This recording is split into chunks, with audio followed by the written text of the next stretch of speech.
Bonjour à tous, nous sommes à Séoul, la capitale sud-coréenne. C'est ici que nous allons rencontrer deux Français très inspirants, Émilie et Davy. Partis de chez eux il y a 1 an et demi, ils ont déjà traversé 18 pays à vélo. Et ce n'est pas que pour le plaisir. Ensemble, ils ont créé Bike Up and Down, un projet solidaire pour défendre l'inclusion par le sport des personnes atteintes de trisomie 21. Puisqu'ils sont en ce moment en Corée du Sud, nous allons nous aussi enfourcher un vélo et même un tandem pour les suivre dans leur étape du jour. L'occasion d'en apprendre un peu plus sur cet incroyable challenge. C'est parti!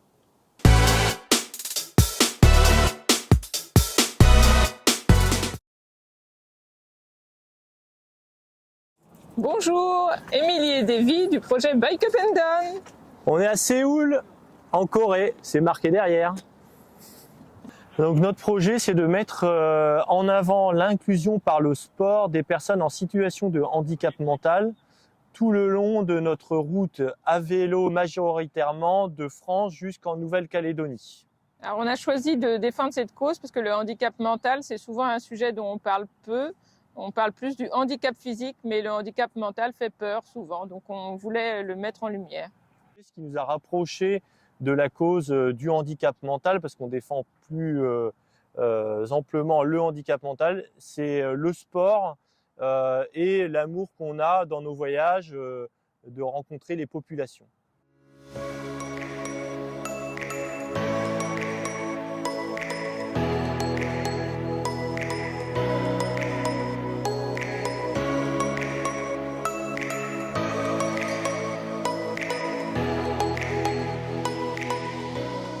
Alors l'inclusion par le sport, c'est un exemple concret. On a une équipe de foot et dedans, on essaie d'inclure une personne avec un handicap mental. On fait un tour à vélo, on adapte un vélo pour une personne avec un handicap physique. Et quand on fait le tour à vélo, il y a des personnes ordinaires, il y a des personnes avec un fauteuil roulant adapté et une personne avec un handicap mental qui roule en tandem par exemple. L'inclusion par le sport, c'est ça en fait, que tout le monde fasse du sport ensemble. C'est pas que y ait une équipe de personnes avec un handicap mental qui jouent dans un endroit réservé à eux, c'est que les gens soient tous mélangés. Et l'inclusion, c'est quand c'est la société qui s'adapte pour justement que les personnes qui ont un handicap aient les mêmes droits. C'est le contraire de l'intégration où c'est la personne qui doit faire des efforts.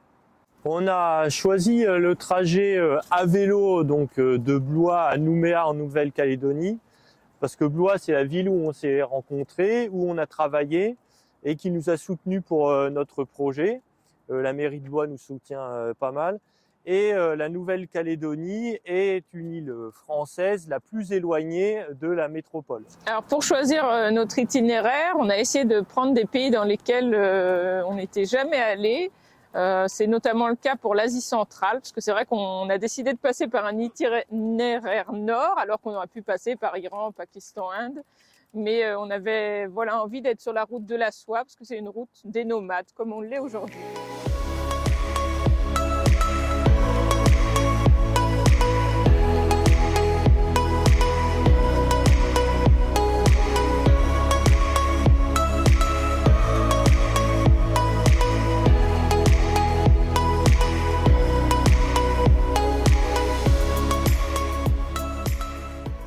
Alors on est parti depuis le 13 juin 2021, ça va faire quasiment 18 mois et on a une petite cadence de 1000 km par mois, donc on est à 18 000 km depuis le départ.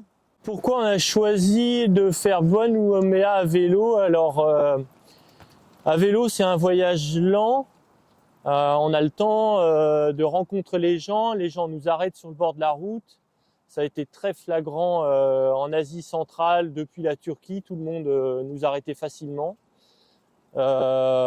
Économiquement aussi, c'est pas inintéressant parce qu'on sait dans les voyages qu'on a fait auparavant en sac à dos ou en camion ou en voyage organisé que le vélo, on enlève le budget transport qui est un budget assez élevé quand on voyage en mode nomade. Notre plus beau souvenir, c'est très compliqué puisque tous les jours est un souvenir quand on est en vie de nomade.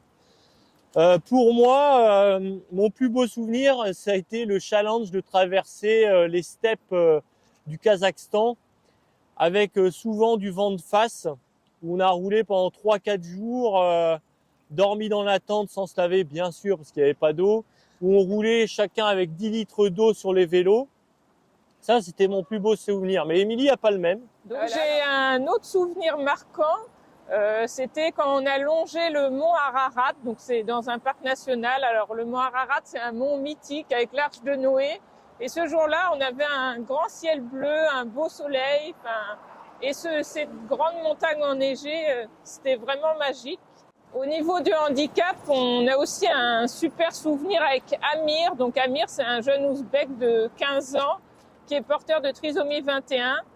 Et j'ai couru 3 km avec lui. Alors ses parents croyaient qu'il pourrait jamais courir 3 km. Mais en fait, il y avait une course qui était organisée dans la ville de Samarcande. Et Davy, lui, est parti plutôt avec les premiers. Et Amir avait envie de rattraper Davy. Donc j'ai couru les 3 km avec Amir et était super motivé. Et après, voilà, il était très fier de lui, toute sa famille aussi. Et c'était vraiment émouvant. Souvent, on nous demande le long de la route, voilà, est-ce que c'est pas trop difficile? Alors c'est vrai que bon, comme on avait un entraînement quand même sportif, on le sent et on peine pas trop.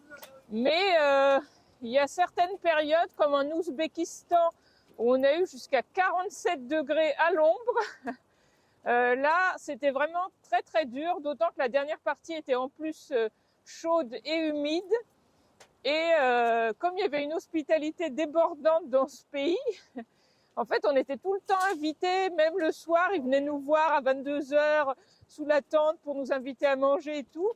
Et alors, c'était très gentil, mais nous, on était aussi très fatigués.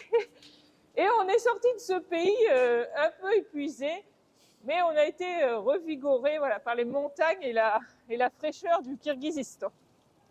Nous n'avons jamais eu de pépins physiques. On pense qu'on a eu le Covid, mais on n'a jamais eu une grippe, on n'a jamais vraiment été malade. Une fois, un petit incident, quand même, je me suis tordu la cheville en Turquie, au lycée français à Istanbul. Donc là, moi, ça m'a un peu quand même stoppé parce que j'ai dû arrêter de pédaler voilà, pendant 3 semaines, 1 mois. Donc Davy a continué et puis je l'ai retrouvé ensuite en bus. Mais j'ai perdu ma pomme, moi. Et généralement, fin de journée, donc je klaxonne et je m'arrête parce que je vois qu'elle avance plus. Je lui demande est-ce que tu es fatigué? Et ça l'énerve. Souvent, je suis la dernière. Ouais, mais t'es à la traîne aussi parce qu'elle aime pas rouler vite en fait. Elle est pas fatiguée, mais c'est qu'elle aime bien rouler à un rythme pépère. Davy, lui, a un côté plus compétiteur que moi. Moi, c'est vrai que j'aime prendre le temps de regarder les paysages, etc.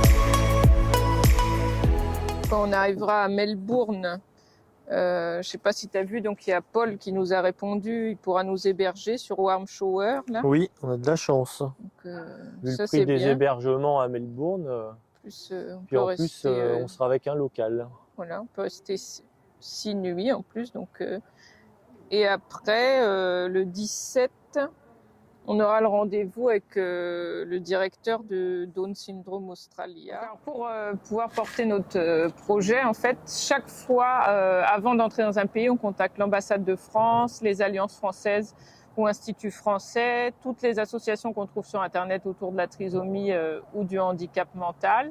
Et puis, on met aussi des posts sur les réseaux sociaux, sur Facebook, on regarde aussi sur Instagram. Voilà, maintenant, on a aussi beaucoup de contacts grâce à ça. Donc, c'est le côté pratique des réseaux sociaux.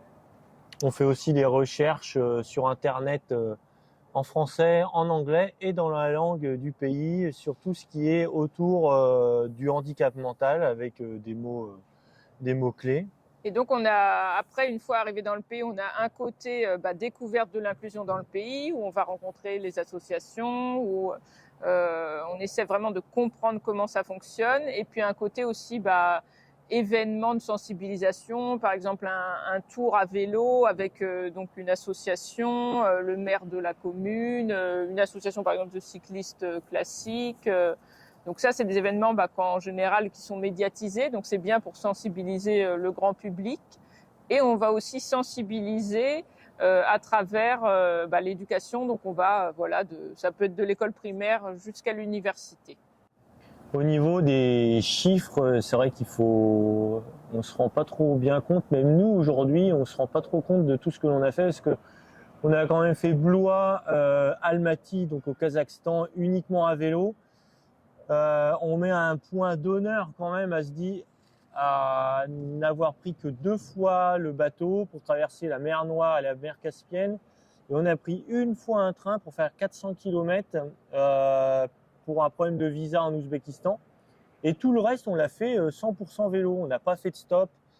On n'a pas monté le vélo dans un camion. On n'a pas pris de bus. On n'a pas pris d'avion. Il y a juste là où on est arrivé par obligation en avion. Donc on a roulé par tous les temps. On a eu moins 17 degrés en Turquie et plus 47 en Ouzbékistan. Donc ça nécessite une certaine adaptation, mais on y est arrivé, donc on est plutôt content. Et quand on est en forme, on doit d'être en forme quand on est à vélo, et puis quand on dort dans la tente. En fait, plus on fait du sport, plus on est dans des conditions difficiles, moins on pense à être malade, moins on pense à dire j'ai mal à la gorge, j'ai un rhume. Non, parce que de toute façon, on n'a pas de choix, il faut avancer. Donc après, quand on est suffisamment en forme, on est inscrit à des semi-marathons. On en aura fait un en Corée, en Azerbaïdjan, en Hongrie, un aquathlon au Kirghizistan, dans le lac Issyk-Kul. Donc tout le long de notre route, on aura fait plus de 300 actions, tout confondu. Là, on est en Corée. Notre prochaine étape, c'est de s'envoler pour l'Australie. Alors pour ça, c'est pas facile parce que pour prendre l'avion, alors ça dépend de chaque compagnie, hein, chacun a des règles spécifiques, mais en général, il faut mettre son vélo dans un carton. Donc déjà, il faut trouver un carton de la bonne taille, donc il faut contacter les magasins de vélo. Et puis, alors, il y a plusieurs choses à démonter. Donc, il faut démonter, en général, donc la roue avant. Il faut démonter les pédales, il faut démonter le guidon. Et alors tout ça, en fait, vaut mieux le scotcher au vélo, parce que sinon ça peut trouer le carton, puis on peut aussi perdre des choses. Et après, il faut protéger ce qui reste. Donc par exemple, il faut protéger les disques de frein, il faut protéger le dérailleur, disque de frein arrière aussi. Donc en fait, tout démonter, ça nous prend à peu près, et protéger 3 heures. C'est quand même assez long.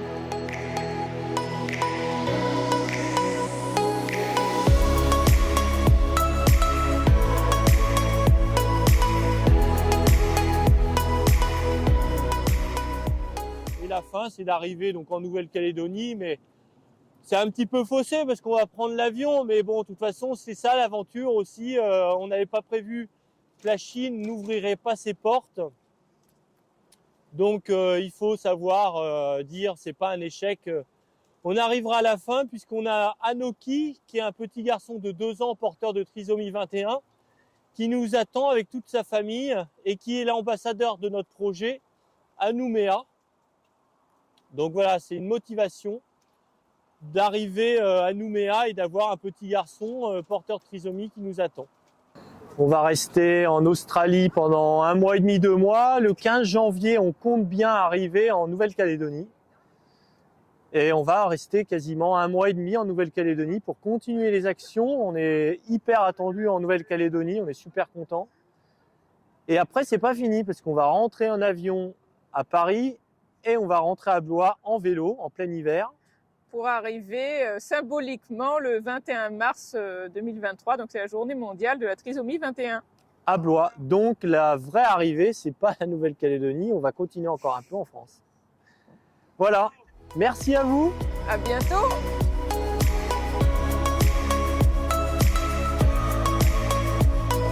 Un petit coup de klaxon.